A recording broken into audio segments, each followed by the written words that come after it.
iba v Prahe či Bratislave. Postupne sa pridávali aj ľudia z regiónov. Na svetlo sveta sa dostali zábery z udalostí vo Vránove nad Topľou. Zaujímavý je ich pôvod. Mali slúžiť ako dôkaz o tzv. Protištátnej činnosti. Nikto z vtedajších účastníkov totiž nemal istotu, že neskončí v rukách štátnej bezpečnosti.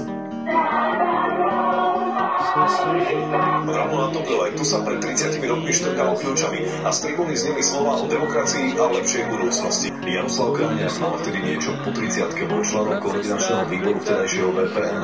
Dnes je známym zberateľom umenia a majiteľom súkromného múzea. Práve teraz po 30 rokoch sa mu ozval človek, ktorý tieto zábery v roku 1989 nakrúcal na pokyny vtedajšej štátnej bezpečnosti. Prišiel za mnou chalupík, ktorý má teraz 167 rokov, že potrebuje peniaze a mandát, čo by mňa mohol zaujímať. Tedy dostal taký pokyn vraj priamo od FTB, aby nenapadli. A potom tento dokument mal vlastne byť použitý ako nejaký dôkazový materiál, keď tá revolúcia neprejde. Nemali istotu, ako to dopadne, a nebyť pokynu eštebákov dnes by zábery, z ktorých idú zimomriavky, nikto nevidel. Pokyn vtedy znel jasne, nakrúcať všetkých a nenápadne. A to, čo malo slúžiť ako dôkaz, sú dnes milé spomienky. Tak je to o to krajšie a vlastne ďakujem aj týmto eštebákom, ktorí dali takýto pokyn, lebo bez nich by nebol tieto zábery by neboli a nemali by sme sa na čo pozrieť. Zrano na Topľu Vlado Jurek, televízia Jurek.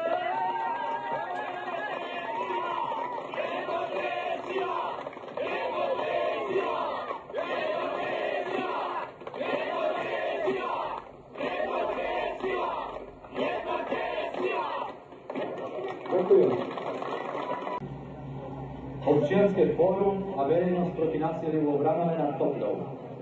Vyhlásenie na verejnom občianskom fóre vo Vranove nad Topľou dňa 9.12.89 o činnosti občianskeho fóra vo Vranove za posledný týždeň. Z tých tablových zmien sme boli informovaní, že dňa 5.12. odstúpil z funkcie vedúceho tajomníka OVKSS vo Vranove Súdruh Barvičák a tajomníci OVKSS súdruh Ďaršínsky, súdruh Fajčík, súdruh Lázovčík. Ďalej odstúpilo z funkcie celé predsedníctvo OVKSS. Za nových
prší a venku se setmělo.